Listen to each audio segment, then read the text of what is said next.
All right. Welcome back to day 3 of our Ask Day series. Really excited about our next presentation. It's a very relatable topic to everyone, I believe. We got Lola Rain here. Lola is the head of marketing at Sequoia Living, and I got to meet Lola at Smash the past few years, and Lola always stands out to me because my daughter's name is Lola, and I love your name, Lola Rain. It's amazing. So welcome, Lola. Thank you for taking part in today's presentation. Thanks, Larry. Good morning, everybody. I'm excited to be here. And my topic is on new vendor debacle. So I'm going to be talking about how to select a vendor, how to manage a vendor, how to onboard a vendor.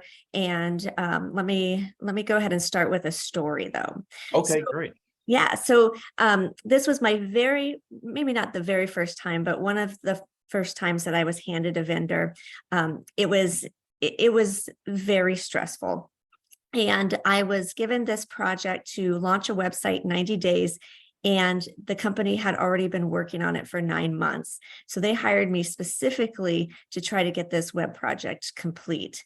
And the people who hired this vendor, they were not subject matter experts. So they did not know what they were looking for in a vendor.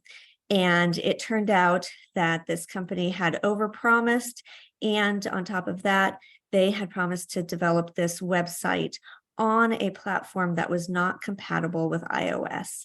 And this was 2006. And I don't know if anybody remembers back in 2006, which plugin was not compatible on Macintosh, but they had built this website in a way that was never going to work. And so I literally had to sit at a table with 20 people and explain why we had to let go of this vendor and find a new one.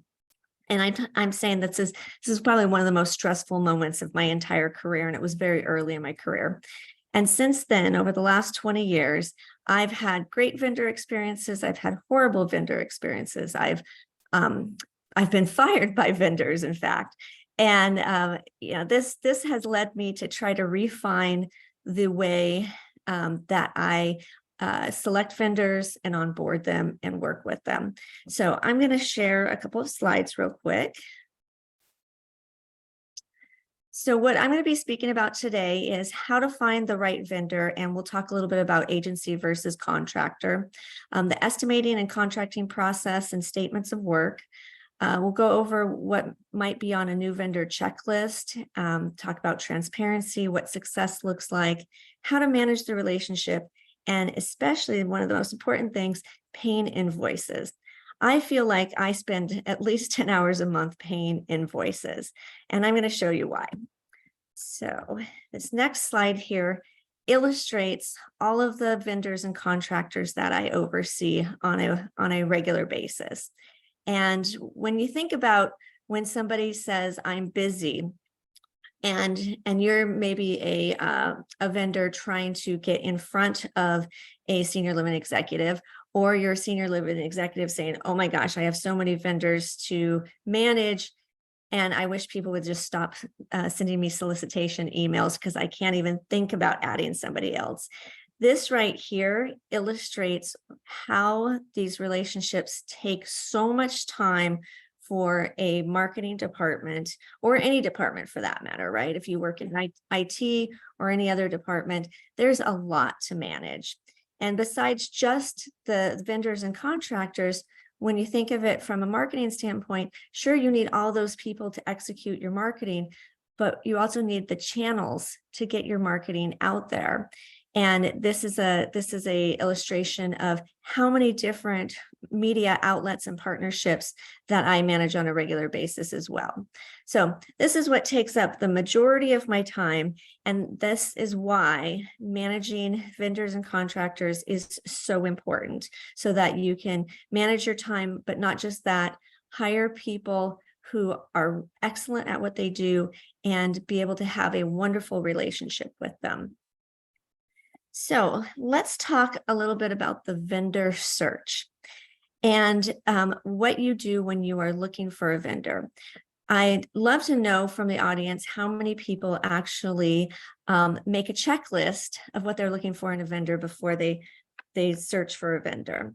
So if you want to chat in the chat here. Do you make a checklist before you hire a vendor of what your expectations and what kind of skill set you're looking for? And fantastic. Mandy says, yes, absolutely.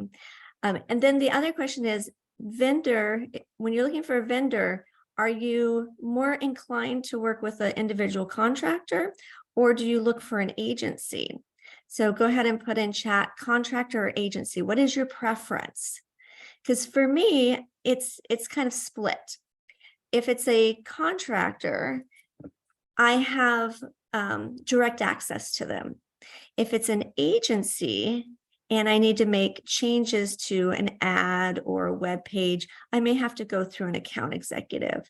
And so there often could be times that maybe the process takes a little bit longer. So those are something that you have to take in consideration as you're doing your search. The downside to maybe a contractor is, do they have a history of working with clients that have good testimonials? Can you check their background? Because that's something else when you're selecting a vendor, is wanting to not just talk to their clients who have had great experiences, but perhaps talk to them who have had to work through some challenges, because there's always going to be a challenge in a vendor relationship. Let's see here. So long-term versus short-term. So when you're looking for your vendor, are you thinking to yourself, I want to sign a 4-month contract, I want to sign an annual contract? That makes a huge difference, because many agencies don't necessarily want to do project work. They will, because they want a long-term relationship with you, so they have recurring revenue. But sometimes you have to think about it through their eyes. What makes most sense for their financial situation? Is it a project-based contract, or is it something that's long-term? So that's another thing to take in consideration. Only once have I ever hired a vendor off of a cold call. And I'll tell you, all of the salespeople on this call right now who make cold calls, you're probably thinking, oh, I'm just trying to make contact so I can warm this lead. And sometimes it could work, right? That you call somebody and they're like, yes, this is exactly what I've been looking for. Thank you so much for calling me by random. I will totally work with you. And I'll tell you, the person that I hired through a cold call, he was so personable on the phone, and he had a unique story. So that made a huge difference. I just immediately felt comfortable with him, and we had a great working relationship for many years after that. So that was a good way to get their foot in the door with us. So not all of your check boxes on your checklist are going to be met by one individual vendor. So it's also good on your checklist that you prioritize what is the most important thing. And sometimes, honestly, we're looking to work with people that we like. And if we don't see that the relationship could blossom, we aren't going to choose that vendor. And I've been in situations before where I've used a committee to do the vendor selection. And one person on the committee might really resonate with the organization, and another may not. And so then there's always going to be that kind of where do we compromise? But compromising on personality is never a good thing, because you have to work with these people closely and you want to make sure that you get along. All right, so estimating and contract process. This is one of those processes where you've gotten to the point where you like the company, you like what they offer, and now you've got to go through, how much is this going to cost me? And the first question they ask you is, what's your budget? And most organizations are not going to tell you off the top what their budget is, because honestly, many of our budgets are just a big bucket, and we have yet to allocate each dollar to each type of vendor. So it's really difficult to come up with a perfect number. But when a company is looking at 3 different vendors and they have 3 different estimates, it's depending on the hiring person, whether they go with the lowest, the mid, or the highest, because again, it goes back to, do I like this company? Do I like the people? And what do they have to offer? Many of times the scopes of work and the contracting process is really lengthy, and you need to know what your company policy is on contracts. I worked at a company for 5 years, and about 3 years into it, I found out they actually had a contracting process that nobody had told me about. And I'd been working through contracts with vendors for 3 years and found out that there was a contracting process. Wow, that blew my mind. How could that have just slipped through the cracks? Contracts often need to be signed by an executive, and not anybody can sign them. And there's also, in certain cases, if a company has a contracting process, they're looking for certain legal language. And I remember when I learned about this contracting process and I was asked to add in double indemnification to the contract, I was like, whoa, I am not an attorney. I have no idea what this means. And I had to learn pretty quickly. So that was one way for me to get more familiar with how contracts are written and what I'm looking for in them from a financial and legal status. The other thing in contracts that honestly drives me nuts is ones that are too long. I understand that vendors do need a master service agreement. 4 pages is probably plenty. 8, 16 pages. Oh my gosh, that is so much to read. And there's a lot of legalese in there. The other thing is attaching a statement of work for every single small little project. I mean, I have one vendor that every single time they send an email, they send me another statement of work to sign, which then I have to route it to one of the top executives to sign. So think about, these extra little tasks that you have to do every single time you do a project with a vendor. Do you really have the time to go through and read another statement of work and route it through, another executive? Or is there a way to write in your contracts that, there's more of an open clause of this covers X dollars over X period of time? So we talked about the vendor checklist on how to select your vendor. The next thing I want to mention is onboarding. It's really important that you give your vendor some kind of idea of what the onboarding process looks like for your organization.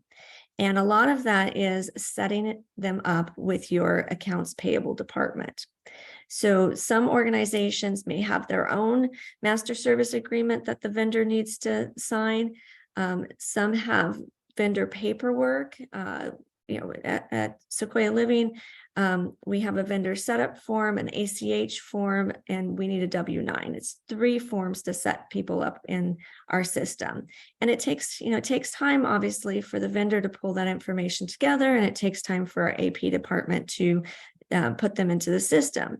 So that's another reason why you really want to be conscientious when you select your vendors, because other people in your organization have to spend time in order to set them up and process it accordingly. So in your new vendor checklist, you may put on there what to expect as far as payments. So in some companies, you pay within 2 weeks. In other companies, it's within 30 days. In the case of if you have a due date that's due upon receipt, how long does the person or the company really need to be waiting for their check? Because we need to keep in mind that, especially when we're working with contractors, this is their job. This is their livelihood. They need that check in order to pay their mortgage, to buy the food. So we need to pay them on a timely basis so that they can live their lives. They don't have a regular 9-to-5 W-2 type position. So they're needing that money. And so we want to be very conscientious in our relationships that we're paying our invoices on time. It's so important. I've been a contractor before, and I know how much it hurts to be waiting 2, 4, 6 weeks sometimes for a check, especially when I've already done the work. Now, and there's cases, of course, that companies will not even start the project until you pay. And paying up front may be hard for some accounting departments, which means it delays the project. So that's another thing that you need to let your vendors know is, I know you want to start the project and you say you want the check today. That's not going to happen. It's going to take up to 2 weeks. I can try to put a rush on it. So being very forthcoming and very transparent.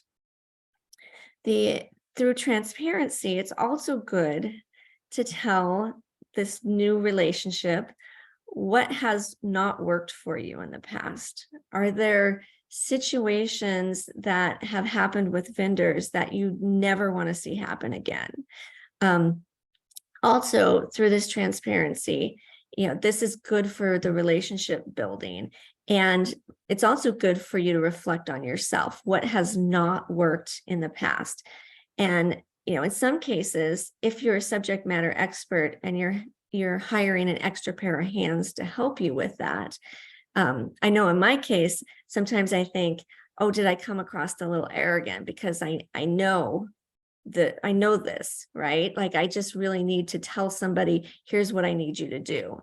Whereas many organizations that come to the table, they want to have say in what they're doing, right? They're coming with a strategy and a plan. And so you've got to build this win-win relationship. And often, if it's too one-sided, if you're just directing a person or a company versus allowing them to bring their talent to the table, it may not be a very good relationship in the long term. Here's a little story. I hired a vendor who, I love their reputation. I love what they do. And the owner has ADD and he talks a million miles an hour. And I can't handle it. I get so overwhelmed. And so I had to really look inside myself and go, is this a good relationship or is it just me? And I mean, eventually I handed off the management of that relationship to somebody else because, for me, I was just getting frustrated. And so you need to be able to recognize those moments of, is this a good vendor relationship? Is it worth killing the relationship, or can I hand it off to somebody else to manage because the work is actually good? Right? Has that ever happened to anybody? Just chat in the chat box. I want to hear about your vendor relationships. So managing the relationship, don't leave vendors hanging. We're all busy. I mean, I know one vendor has been waiting for 2 weeks for me to give feedback on a video, and I have to watch the video and then give the feedback, right? So it sounds like such a small task, but in my list of priorities, it falls down at the bottom. And so I just keep telling the vendor, I'm sorry, I will get to you as quickly as I can. So that communication, not just ghosting them or going silent.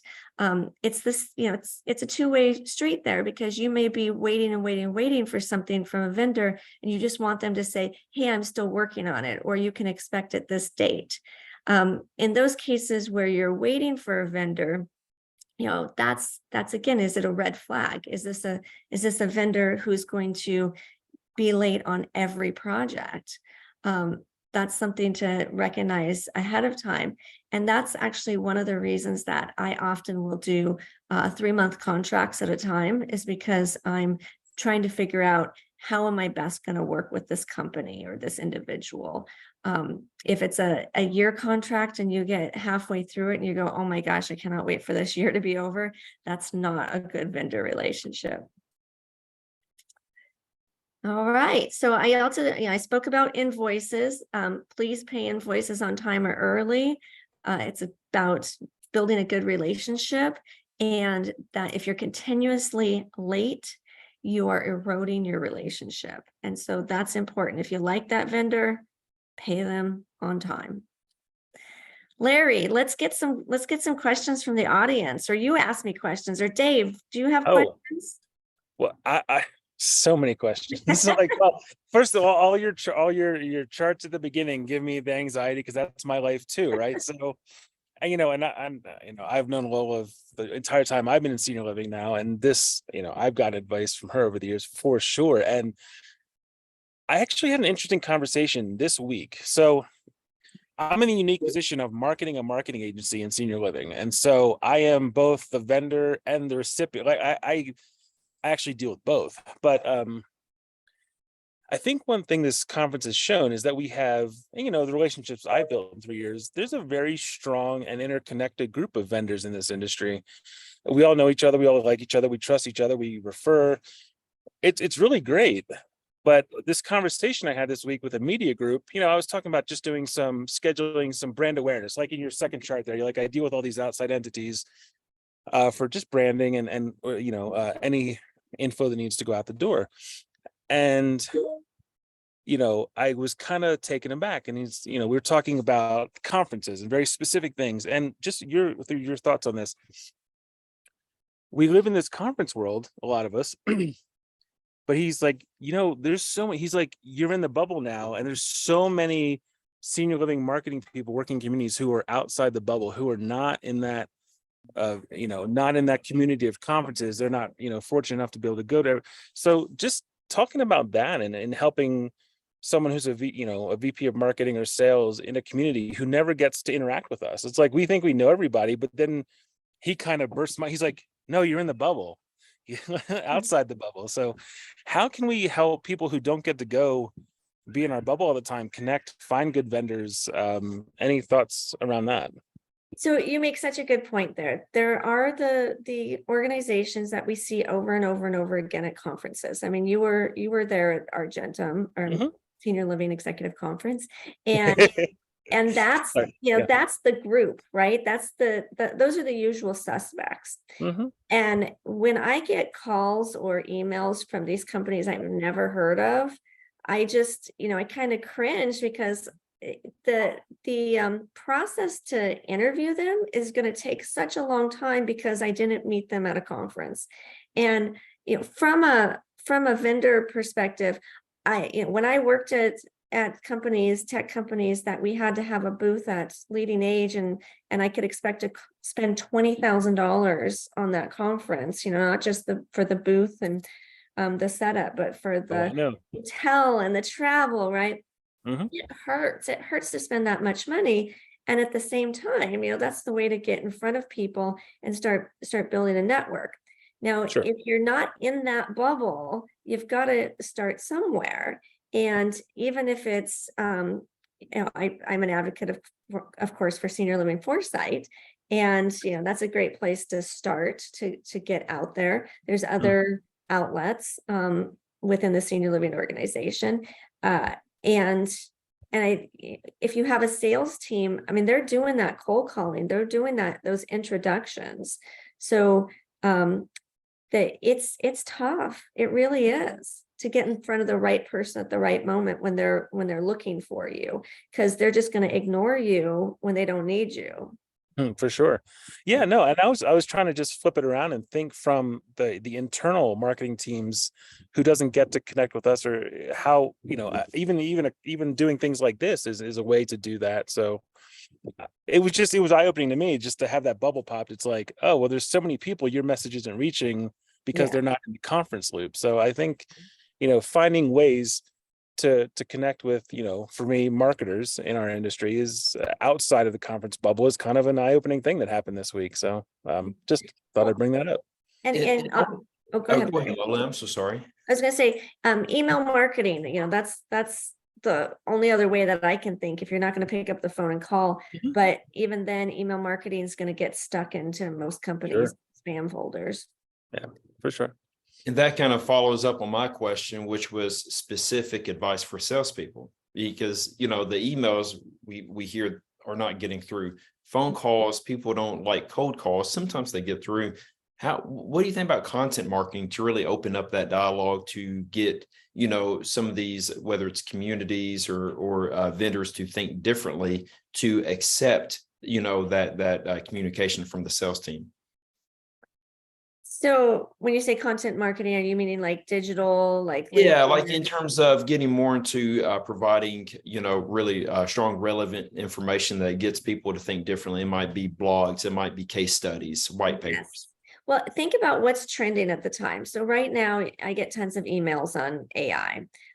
Also, I got an email recently on SMS. So SMS text messaging, right? And that's something that we launched last December. We do one text message a month to our prospect database, and we need to know more about it and how we can be better at it. And so SMS was completely relevant. Now, did that company who sent me that webinar, do they do SMS? I don't know, but they're trying to teach people on how to do it, right?